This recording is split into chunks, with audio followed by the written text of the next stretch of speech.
Hello everyone, मैं हूं सायन और आप सभी लोगों का स्वागत है फिजिक्स विद सायन के एक नए वीडियो में। तो विक्रांत बैच के अंदर हम लोग ने अब तक क्या पढ़ के आए हैं। हमने फ्रिक्शन पढ़ा, न्यूटन्स लॉज ऑफ मोशन पढ़ा, उसके पहले काइनेमेटिक्स पढ़ा, उसके पहले यूनिट्स एंड डायमेंशन पढ़ा।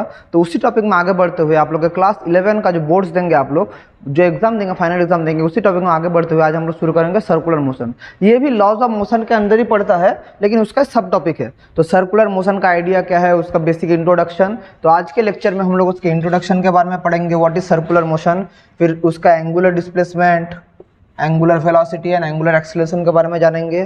फिर कॉन्सेप्ट जानेंगे, कुछ इंपॉर्टेंट कॉन्सेप्ट सर्कुलर मोशन में जो इंपॉर्टेंट है, और लास्ट में centripetal acceleration, very very important, इसके बारे में हम लोग जानेंगे। तो चलिए कॉपी और पेन निकाल लीजिए और आज का क्लास शुरू करते हैं। तो सबसे पहले व्हाट इज सर्कुलर मोशन, अगर मैं आप लोगों को बोलूं सर्कुलर मोशन है क्या, तो बेसिकली सर्कुलर मोशन का कॉन्सेप्ट है कि एक एक्सिस के रेस्पेक्ट में, जो फिक्स्ड एक्सिस के रेस्पेक्ट में मोशन होता है, उसे बोलते हैं हम लोग सर्कुलर मोशन। मतलब हमें पता है रेक्टिलिनियर का मोशन का मतलब क्या है। रेक्टिलिनियर मोशन का मतलब है motion along a straight path या straight line. Motion along a straight path, इसका मतलब है रेक्टिलिनियर मोशन। हमने काइनेमेटिक्स में इसके बारे में पढ़ के आ चुके हैं हम लोग। तो सर्कुलर मोशन किसे कहेंगे? Circular motion, motion along a curved or circular path, motion along a curved or circular path with respect to a fixed axis, motion along a curved or circular path with respect to a fixed axis। मतलब ये अगर हमारा एक circular motion इस तरफ execute हो रहा है, अगर इस तरफ मेरा सर्कुलर मोशन एग्जीक्यूट हो रहा है, ये एक एक्सिस के रेस्पेक्ट में होगा। ये जो है इसको बोलते हैं हम लोग axis of the circular motion. ये ऐसा भी हो सकता है मोशन, या हमारा मोशन सर्कुलर मोशन ऐसा भी हो सकता है। तो ये हमारा क्या है, एक्सिस। तो क्लॉकवाइज एंटी क्लॉकवाइज किसी भी डायरेक्शन में हम लोग का सर्कुलर मोशन हो सकता है, लेकिन किसके रेस्पेक्ट में? एक एक्सिस के रेस्पेक्ट में। हमेशा सर्कुलर मोशन होगा किसके रेस्पेक्ट में? एक्सिस के रेस्पेक्ट में। मतलब सर्कुलर मोशन का मतलब ही with respect to a fixed axis. और हर एक सर्कुलर मोशन का क्या होगा? एक रेडियस होगा। इसे हम लोग बोलेंगे radius of the circular path. तो अभी हम लोग समझेंगे, जैसे हम लोग क्या बोलते हैं, जैसे रेक्टिलिनियर मोशन में हमने डिस्प्लेसमेंट, वेलोसिटी, एक्सीलरेशन का पढ़ा था, वैसे सर्कुलर मोशन भी हम लोग पढ़ेंगे। तो उसकी एनालॉजी क्या है? जैसे हम लोग अगर बोले, हम लोग रेक्टिलिनियर मोशन में जो पढ़े थे, उसी का एनालॉजी इधर हम लोग सर्कुलर मोशन में यूज़ करेंगे। हमें इधर मैं अगर लिखूं रेक्टिलिनियर मोशन में हमने क्या पढ़ा था, इधर हमने पढ़ा था डिस्प्लेसमेंट के बारे में। डिस्प्लेसमेंट कुछ फैक्टर्स के बारे में पढ़े थे, इसका हम लोग एस से लिखते थे। फिर हमने final velocity, initial velocity, final velocity हम लोग वी बोलते थे। इनिशियल वेलोसिटी को हम लोग क्या बोलते थे? इनिशियल वेलोसिटी को हम लोग बोलते थे u। v equals to you plus t, याद आ रहा है? सब आप लोग को पढ़ा चुका हूँ। एक्सीलरेशन, एक्सीलरेशन हम लोग किसे बोलेंगे? स्मॉल a को एक्सीलरेशन बोलते हैं हम लोग। और टाइम को हम लोग t से रिप्रेजेंट करते हैं। सिमिलरली सर्कुलर मोशन का एनालॉजी क्या है? सिमिलरली सर्कुलर मोशन का एनालॉजी क्या है? डिस्प्लेसमेंट को हम लोग इधर बोलेंगे एंगुलर डिस्प्लेसमेंट। उस डिस्प्लेसमेंट को इधर बोलेंगे एंगुलर डिस्प्लेसमेंट। जिसे हम लोग लीनियर डिस्प्लेसमेंट बोलेंगे सर्कुलर मोशन में, उसका एनालॉजी हो जाएगा एंगुलर डिस्प्लेसमेंट। क्या है हम लोग एक के बाद समझेंगे। फाइनल वेलोसिटी को हम लोग बोलेंगे एंगुलर वेलोसिटी, लेकिन वो क्या होगा? Final angular velocity. Final angular velocity, और इसको हम रिप्रेजेंट करेंगे ओमेगा 2 से। इसको हम लोग रिप्रेजेंट करते थे v से, इसको रिप्रेजेंट करेंगे ओमेगा 2। एनालॉजी समझिए पहले, उसके बाद हम लोग समझेंगे। इसके बाद इनिशियल वेलोसिटी को बोलेंगे इनिशियल एंगुलर वेलोसिटी, इसको बोलेंगे ओमेगा 1। u इधर था, उसका एनालॉजी ओमेगा 1। एक्सेलरेशन को हम लोग बोलेंगे angular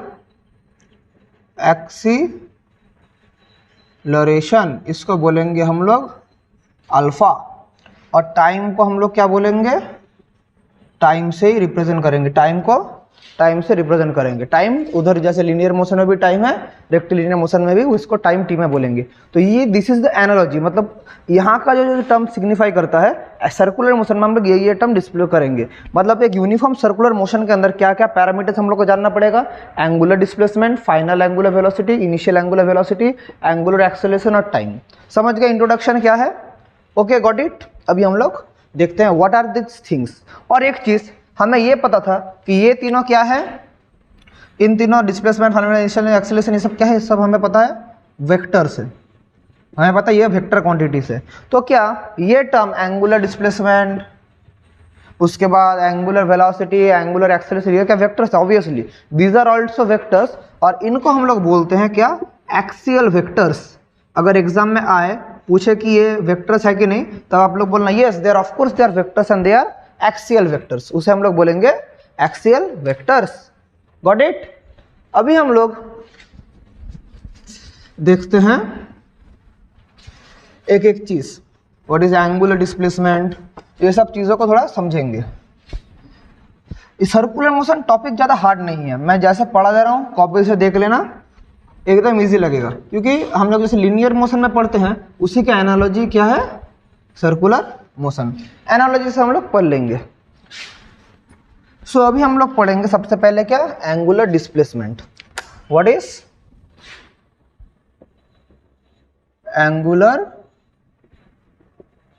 angular displacement. So angular displacement को हम लोग थीटा से रिप्रेजेंट करते हैं। अच्छा से इंक क्यों नहीं पढ़ रहा बोर्ड में,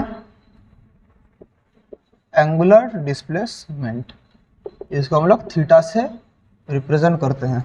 अभी आप लोग बोलेंगे sir what is angular displacement, तो बेसिकली एंगुलर डिस्प्लेसमेंट है कोई भी सर्कुलर मोशन में पार्टिकल जितना एंगल सबटेंड करता है उसी को बोलेंगे हम लोग एंगुलर डिस्प्लेसमेंट। मतलब ये देखिए, ये हमारा एक यूनिफॉर्म सर्कुलर मोशन का है, ये है सेंटर ऑफ द सर्कल।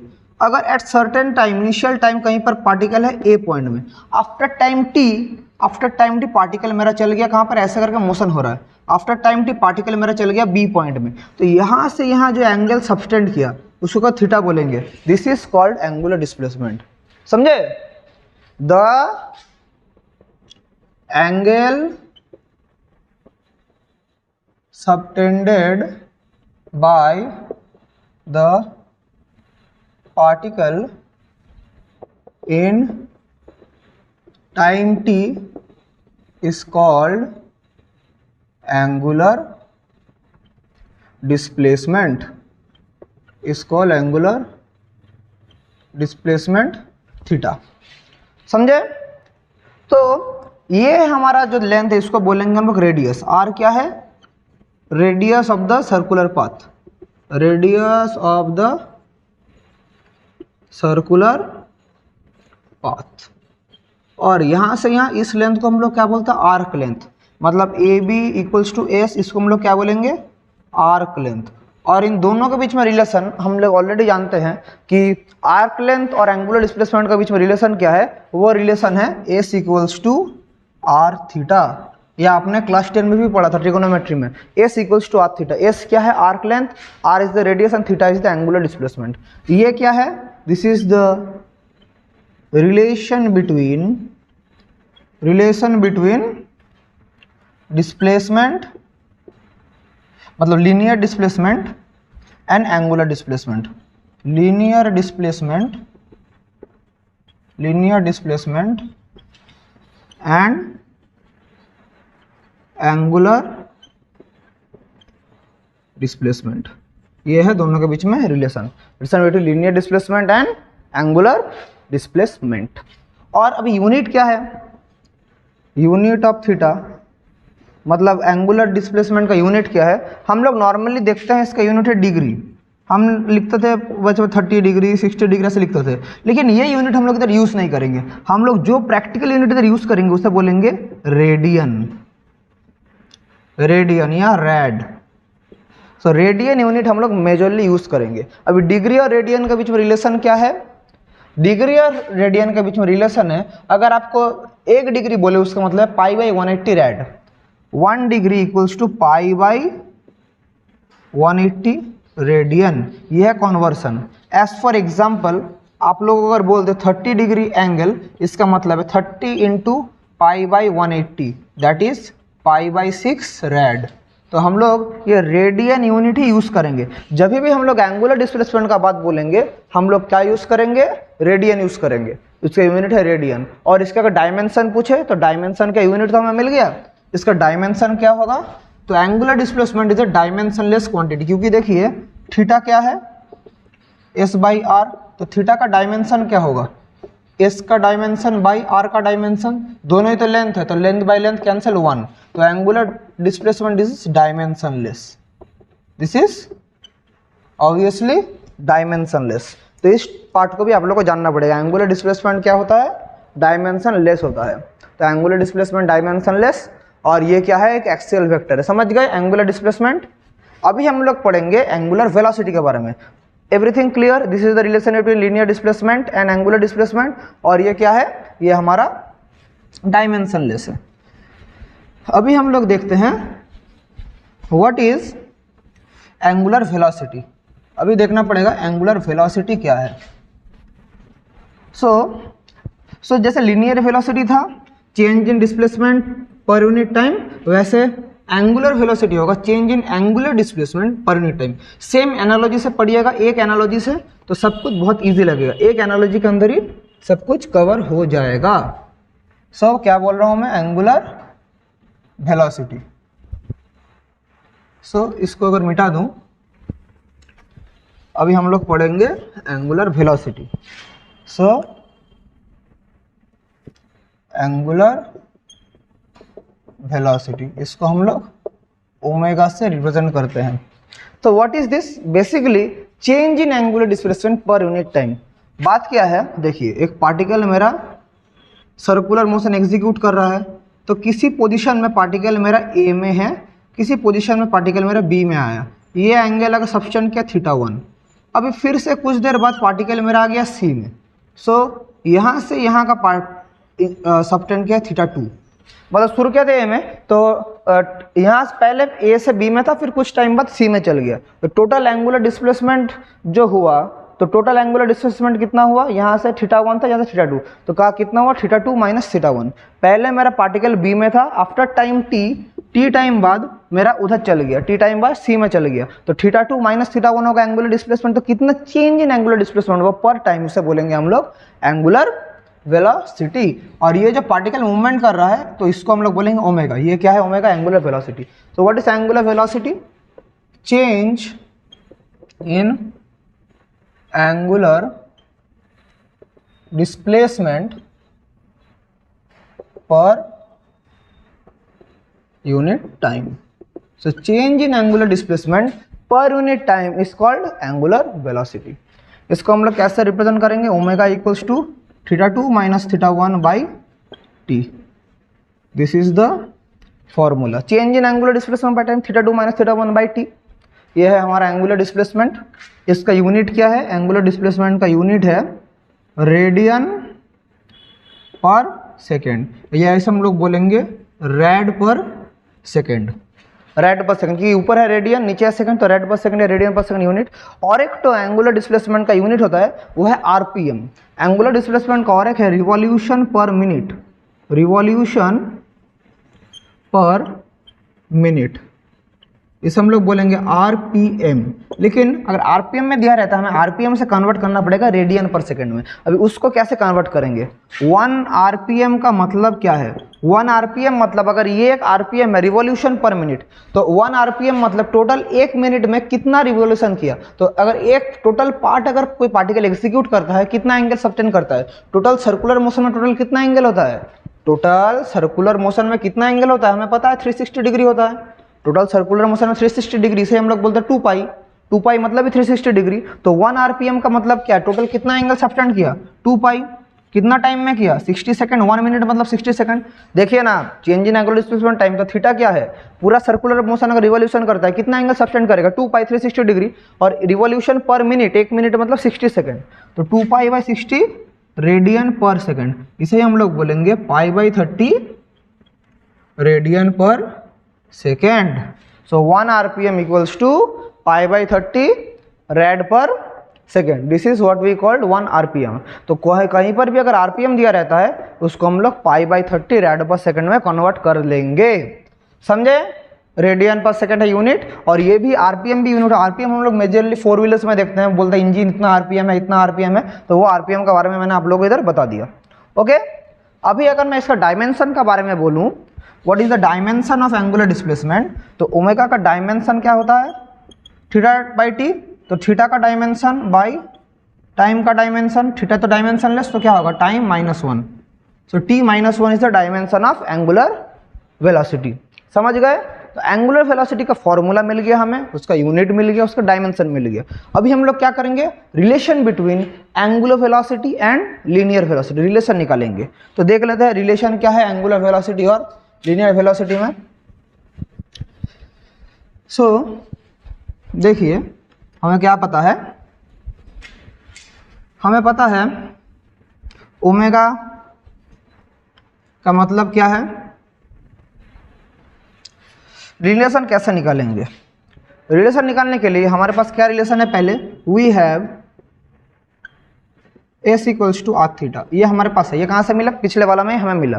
तो अगर बोथ साइड हम लोग डेरिवेटिव करें तो क्या होगा, ds dt equals to r d theta dt, क्योंकि r हमारा कांस्टेंट है, r है रेडियस जो कि होता है कांस्टेंट, तो इसका कांस्टेंट का डेरिवेटिव नहीं होगा। तो with respect to time change in linear displacement, change in linear displacement per unit time का मतलब ही क्या है, वेलोसिटी, लीनियर वेलोसिटी। और ये r d थीटा dt क्या है, omega. So v equals to omega r। This is the relation between linear velocity and angular velocity. और वेक्टर फॉर्म में v equals to omega cross r, this is the vector form. ये दोनों ही क्या है, relation between linear and angular velocity, linear और angular velocity ये। और इसका भी फिजिकल सिग्निफिकेंस है, v equals to omega cross r। मतलब a क्रॉस b का मतलब क्या है, a क्रॉस b का मतलब है जिस प्लेन में a और b रहेगा उसका परपेंडिकुलर प्लेन से a क्रॉस b जाएगा। सिमिलरली ओमेगा क्रॉस r मतलब जिस प्लेन में ओमेगा और r है उसका परपेंडिकुलरली v है। तो इसको हम लोग अगर सर्कुलर मोशन में देखें, एक यूनिफॉर्म सर्कुलर मोशन में हम लोग स्टडी करें, तो देखिए क्या होता है। एक यूनिफॉर्म सर्कुलर मोशन में स्टडी करते हैं तो देखिए, ये हमारा एक पार्टिकल अगर यूनिफॉर्म सर्कुलर मोशन एग्जीक्यूट कर रहा है, तो पार्टिकल का देखिए, ये है हमारा रेडियस, इस तरफ हमारा ओमेगा, तो इस प्लेन में ओमेगा और आर रहता है। और हमें पता है लीनियर वेलोसिटी किस तरफ जाएगा, परपेंडिकुलरली जाएगा, अलोंग टेंजेंट। तो इसके बराबर हमारा लीनियर वेलोसिटी चल जाएगा। तो ये एंगल कितना है, 90 डिग्री है। अगर मैं इसको फिगर को ऐसे घुमा के लिखूं, फिगर को मैं ऐसे घुमा के करूँ तो भी आप समझ पाएंगे। सो ये है मेरा रेडियस, और इस तरफ एक्सिस में मेरा क्या रहता है, एंगुलर वेलोसिटी, मतलब ओमेगा इस तरफ से इस तरफ जा रहा है। तो लीनियर वेलोसिटी किस तरफ होगा बोलिए, तो इस पार्टिकल का हमेशा इस तरफ रहेगा लीनियर वेलोसिटी अलोंग टेंजेंट। अगर इस पॉइंट में आएंगे, इस पॉइंट में लीनियर वेलोसिटी रहेगा अलोंग टेंजेंट। तो हमेशा लीनियर वेलोसिटी और एंगुलर वेलोसिटी एंगल करके रहता है। तो उस एंगल, वो एंगल कितना, 90 डिग्री। तो जिस प्लेन में ओमेगा और आर है उससे हमेशा परपेंडिकुलर रह के हमारा क्या रहता है, लीनियर वेलोसिटी रहता है। समझ गए। So this is the relation between linear velocity and angular velocity. इसके बाद हम लोग पढ़ेंगे एंगुलर एक्सीलरेशन के बारे में। What is angular acceleration. अगर हार्ड लग रहा है तो अच्छे से देखिए, क्योंकि ये सब चीज़ें बहुत इजी है, ज़्यादा हार्ड नहीं है। और फिर भी अगर कुछ डाउट होता है, आप लोग तो जानते हैं, कमेंट करना, कमेंट करने से मैं आप लोगों को फिर से समझा दूंगा। कोई भी डाउट नहीं, कोई भी बच्चा कमज़ोर नहीं है। अगर समझने में थोड़ा भी डिफिकल्टी होता है तो मुझे आप लोग बोलना, सिर्फ बोलना पड़ेगा। मतलब बच्चों के अंदर दिमाग रहता है, लेकिन बच्चों के अंदर क्या चीज़ रहता है, डर रहता है कि सर को पूछेंगे सर क्या बोल देगा, बोलेगा नहीं बोलेगा। डर को हमें मिटाना पड़ेगा, और डर मिट गया तो किसी भी चीज़ को हम लोग सीख लेंगे। क्योंकि फर्स्ट टाइम आप लोग सीख रहे हैं, हमने तो पढ़ा के थोड़ा एक्सपीरियंस हो गया, इसलिए मैं लिखा दे रहा हूँ जब करके। लेकिन आप लोग को पढ़ने में थोड़ा टाइम लगेगा, फर्स्ट टाइम सीख रहे हैं। इसलिए आप लोगों को मैं ये रिकमेंड करूँगा कि जो भी डाउट होता है पूछिए, पूछना पड़ेगा, पूछना चाहिए, आस्क क्वेश्चंस। अभी है एंगुलर एक्सीलरेशन, इसको हम लोग अल्फा से रिप्रेजेंट करते हैं। एंगुलर एक्सीलरेशन हम लोग किसे कहेंगे? जो चेंज इन एंगुलर वेलोसिटी पर यूनिट टाइम को ही बोलेंगे angular acceleration. Change in angular velocity, change in angular velocity पर unit time is called angular acceleration. Change in angular velocity per unit time is called angular acceleration. अभी angular acceleration को define करूँ क्या होगा? Change in angular velocity per unit time is called angular acceleration. ये होगा। इसका unit क्या है? यूनिट ऑफ अल्फा, तो ऊपर है red per second by second, तो रेड पर सेकंड स्क्वायर या रेडियन पर सेकंड स्क्वायर। इसका डायमेंशन क्या होगा? ओमेगा का डायमेंशन बाई टाइम का डायमेंशन, ओमेगा का डायमेंशन है t-1 by t, that is t-2। So angular acceleration का डायमेंशन है t-2 और इसका यूनिट भी हमें मिल गया। और एंगुलर एक्सीलरेशन में हमें और क्या चाहिए, इसके बारे में हमें जानना पड़ेगा, relation between linear acceleration and angular acceleration. तो रिलेशन जान लेंगे तो उससे हम लोग फिर चीज़ को समझ पाएंगे। तो हमें क्या पता है, v equals to omega R, पिछले बार ही किया हूँ, तो फिर से अगर मैं डेरिवेटिव करूँ D V D T equals to R D omega D T, तो क्या होता है, आर कॉन्स्टेंट है तो डी वी डी टी मतलब लीनियर एक्सीलरेशन, और डी ओमेगा डी टी मतलब क्या है, D omega change in angular displace, change in angular velocity by time, मतलब ही क्या है, angular acceleration. So A equals to alpha R, ये एक रिलेशन आ गया है। एंड वेक्टर फॉर्म में क्या रहेगा, वेक्टर फॉर्म में रहेगा a equals to alpha cross r, this is the vector form. ये दोनों ही क्या है, ये दोनों ही है relation between linear and angular acceleration, relation between linear and angular acceleration, ये आप लोगों को थोड़ा जानना पड़ेगा। A equals to alpha cross r, समझ गए? तो तीन मेन फैक्टर्स जो हम लोग सीखने वाले थे, एंगुलर डिस्प्लेसमेंट, एंगुलर वेलोसिटी और एंगुलर एक्सीलरेशन, उसका कॉन्सेप्ट हम लोग समझ गए। अब यहाँ से एक तो न्यूमेरिकल्स आप लोग अगर मैं कराऊँ तो देखते हैं न्यूमेरिकल्स कैसे आता है यहाँ से। और जैसे काइनेमेटिक्स में हमारा रिलेशन था v equals to you plus A T, S equals to U T plus half A T square, same relation goes here. वो रिलेशंस में अगर आपको लिख दूं, वो रिलेशन भी लिख लीजिए, उसके बाद हम न्यूमेरिकल्स करेंगे। जैसे देखिए काइनेमेटिक्स में हम लोग का इक्वेशन ऑफ मोशन क्या था, काइनेमेटिक्स में हमारा इक्वेशन ऑफ मोशन क्या क्या था, काइनेमेटिक्स में इक्वेशन ऑफ मोशन कुछ इस तरह था, v equals to you plus A T, S equals to U T plus half A T square, V square equals to U square plus 2a, plus minus था, अगर retardation होता minus होता। Similar thing goes from here. यहाँ पर analogy क्या होगा, circular motion में equation of motion omega 2 equals to omega 1 plus minus alpha T, plus minus मतलब अगर एक्सीलरेशन रहा तो प्लस, रिटार्डेशन रहा तो माइनस। उसके बाद theta equals to omega 1 T plus minus half alpha T square, ये रिलेशन। और यहाँ पर होगा omega 2 square equals to omega 1 square plus minus 2 alpha theta plus minus 2 alpha theta. This are the equation of motion in circular motion. जैसे यहाँ पता same analogy same चीज आएगा, फिर यहाँ पर v होगा ओमेगा 2, u होगा ओमेगा 1, a होगा अल्फा और s होगा थीटा, तो सेम एनालॉजी यही होगा, समझे? ठीक है। अभी अगर आपको न्यूमेरिकल्स, इसको जल्दी जल्दी लिख लीजिए, 5 सेकंड का टाइम दे रहा हूँ, स्क्रीनशॉट भी ले सकते हैं। 1 2 3 4 5 डन, वेरी गुड। अभी आप लोगों को न्यूमेरिकल कराना पड़ेगा एक दो, तो आप लोग कॉन्सेप्ट समझेंगे कि सर्कुलर मोशन का फंडा है क्या। देखिए the velocity of A fan increases from 210 rpm to 630 rpm in 2 minutes.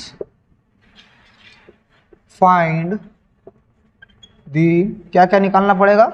Find the angular acceleration, find the angular acceleration and linear acceleration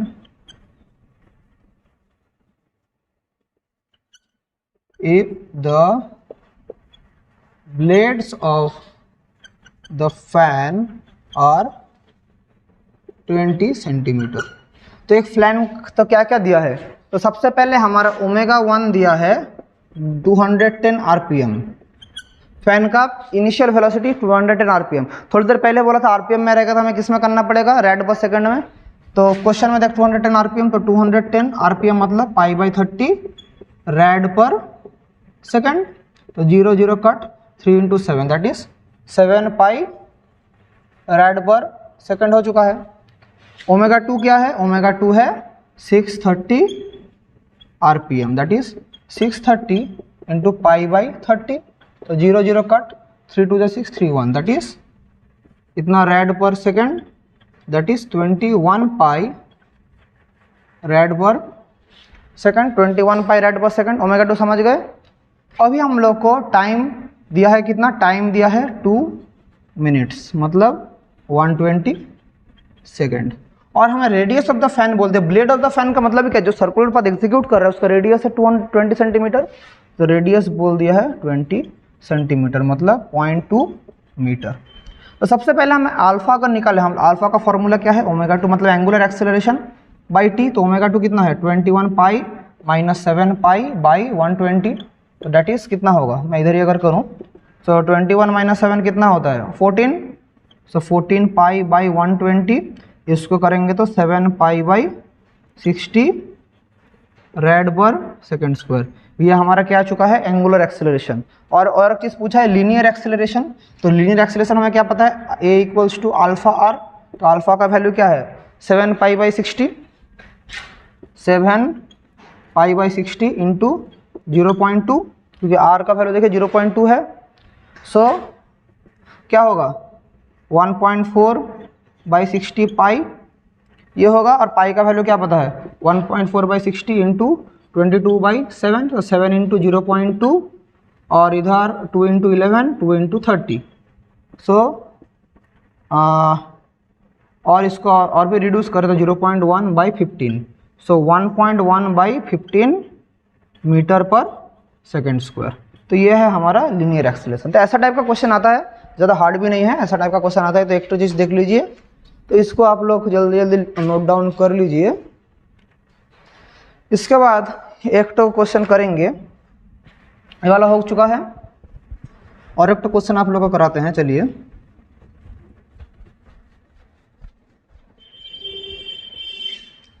और एक तो क्वेश्चन देखते हैं। तो न्यूमेरिकल ज़्यादा हार्ड आता नहीं सर्कुलर मोशन से, कॉन्सेप्ट समझ लीजिएगा, आप लोग यहीं से बहुत कुछ समझ जाएंगे। कॉन्सेप्ट समझना ही मेन चीज़ है। आप लोगों का अगर ऐसा क्वेश्चन रहा कि एक सर्कुलर मोशन में अगर एक घड़ी का काटा, एक मतलब क्लॉक के हैंड्स का हमारा ये क्या है? एंगुलर वेलोसिटी क्या है? निकालिए। Find the angular velocity of the hands of a clock. अगर ऐसा टाइप का क्वेश्चन रहा, क्वेश्चन है find the angular velocity of the 3 hands of a clock। Angular velocity of the 3 hands of a clock। तो एक clock का 3 तो hand, एक है सेकेंड का काटा, एक है मिनट का काटा, एक है आवर का काटा। तीनों का हमें एंगुलर वेलोसिटी निकालना पड़ेगा।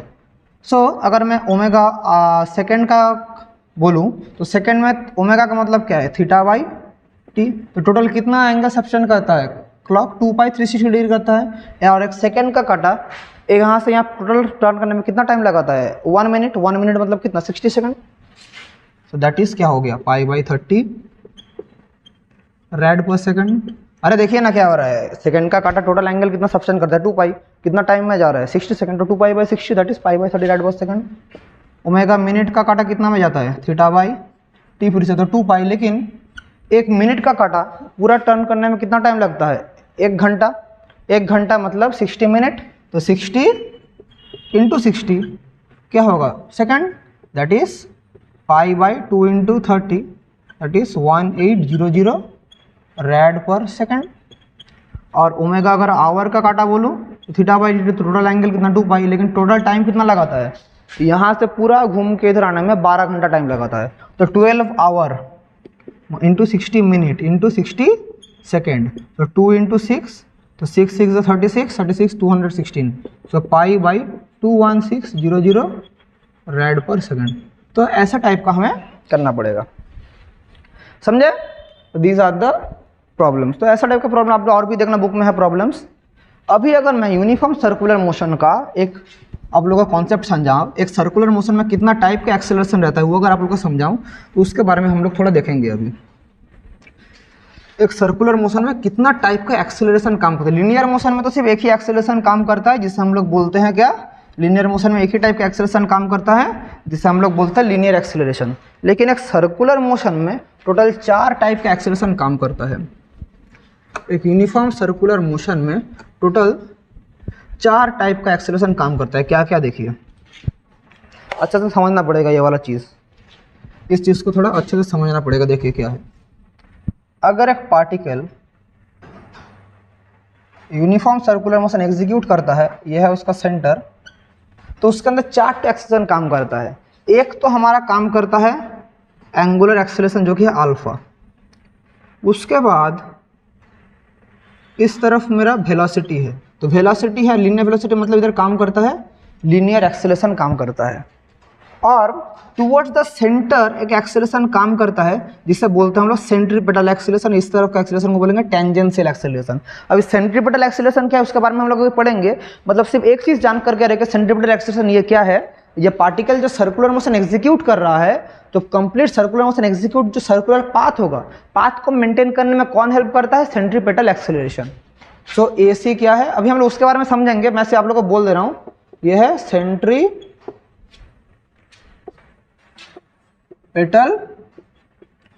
एक्सेलरेशन, AC है सेंट्रीपिटल एक्सेलरेशन, और AT है टेंजेंशियल एक्सीलरेशन। AT है टेंजेंशियल एक्सेलरेशन। टेंजेंशियल एक्सेलरेशन है टुवर्ड्स द लीनियर वेलोसिटी जो एक्सेलरेशन काम कर रहा है, और सेंट्रीपिटल एक्सेलरेशन का काम है यूनिफॉर्म सर्कुलर मोशन जो एग्जीक्यूट हो रहा है उसको हमेशा सेंटर की तरफ रखना। मतलब इसका काम है हमेशा क्या करना, यूनिफॉर्म सर्कुलर मोशन एग्जीक्यूट करना। और इन दोनों का जो रिजल्टेंट है वो एक्सेलरेशन इस तरफ जाता है, वो क्या है, रिजल्टेंट एक्सेलरेशन। रिजल्टेंट एक्सीलरेशन किन दोनों का रिजल्टेंट, टेंजेंशियल और सेंट्रीपिटल। तो मतलब क्या है, A equals to under root of AT square plus AC square. तो टोटल एक यूनिफॉर्म सर्कुलर मोशन में कितना एक्सेलरेशन काम करते हैं, 4 एक्सेलरेशन। एक है सेंट्रीपिटल एक्सेलरेशन, एक है टेंजेंशियल एक्सेलरेशन, रिजल्टेंट एक्सेलरेशन और क्या, एंगुलर एक्सेलरेशन। तो ऐसे टोटल 4 टाइप का एक्सेलरेशन काम करता है किसमें, यूनिफॉर्म सर्कुलर मोशन में 4 टाइप का एक्सेलरेशन काम करता है। और इसी यही है एक बहुत ही बड़ा फंडा सर्कुलर मोशन में जानने के लिए, क्योंकि लीनियर मोशन में हम लोग से एक एक्सेलरेशन जान देते हैं, इधर हमें 4 एक्सेलरेशन के बारे में जानना पड़ेगा। समझे, ठीक है। अभी ये समझ गए। अभी हम लोग सेंट्रीपिटल एक्सेलरेशन का बारे में थोड़ा जानेंगे और उसका फॉर्मूला को डिराइव करेंगे। सेंट्रीपिटल एक्सेलरेशन हमेशा points towards the centre radially radius से अकॉर्डिंग हमेशा सेंटर में काम करता है। तो व्हाट इज सेंट्रीपिटल एक्सेलरेशन, वो अगर हम लोग बोलें तो सेंट्रीपिटल एक्सेलरेशन, इसको हम लोग AC से रिप्रेजेंट करते हैं। सेंट्रीपिटल एक्सेलरेशन हम लोग उसे ही कहेंगे जो हमारा एक सर्कुलर मोशन होता है, एक सर्कुलर मोशन यूनिफॉर्म होता है, हम हर एक पॉइंट में टुवर्ड्स द सेंटर काम करता है, हर एक पॉइंट में टुवर्ड्स द सेंटर काम करता है, किसी भी पॉइंट से देखें तो सेंटर काम करता है, इसे बोलेंगे सेंट्रीपिटल एक्सेलरेशन। मतलब the acceleration that always acts that always acts towards the center radially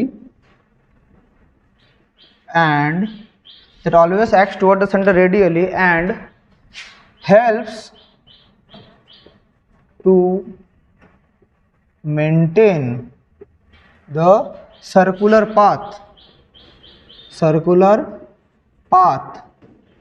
is called centripetal acceleration.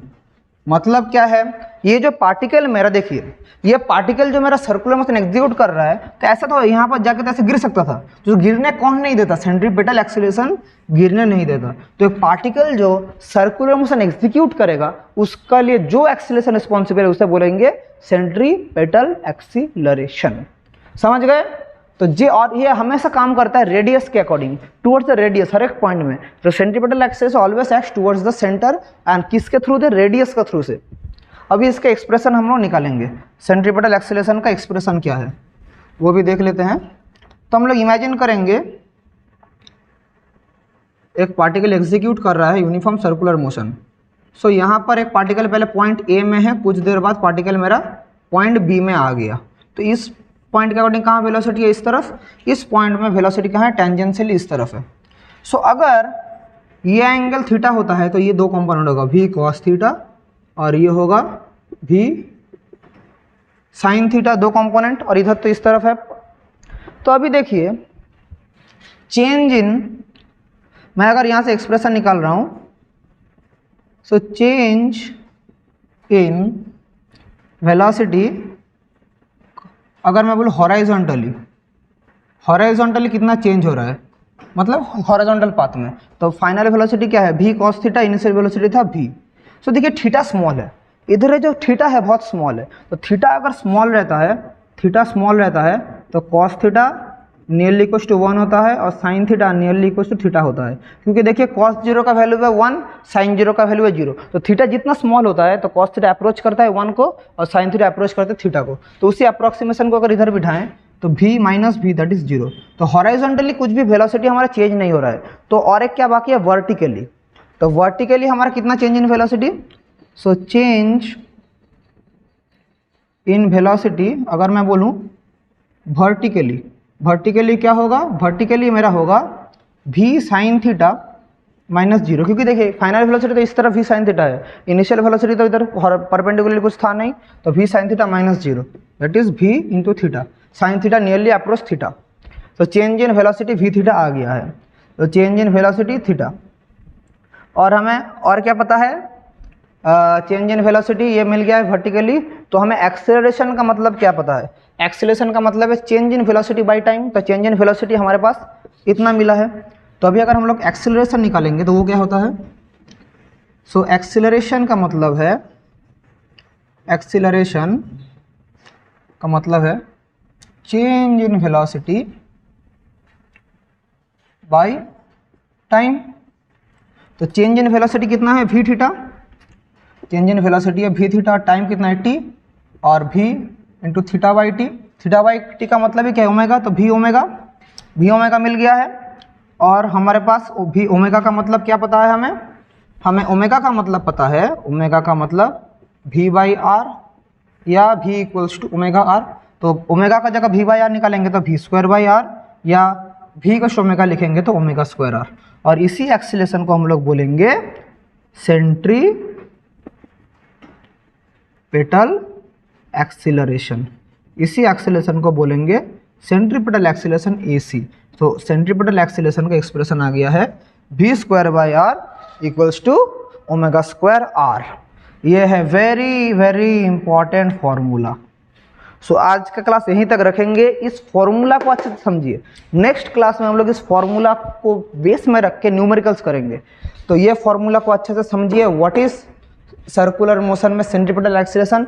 एक चीज़, हमेशा सेंट्रीपेटल एक्सीलरेशन कहाँ काम करेगा, हमेशा सेंट्रीपेटल एक्सीलरेशन जिस भी पॉइंट्स हैं हमेशा सेंटर की तरफ काम में रहेगा।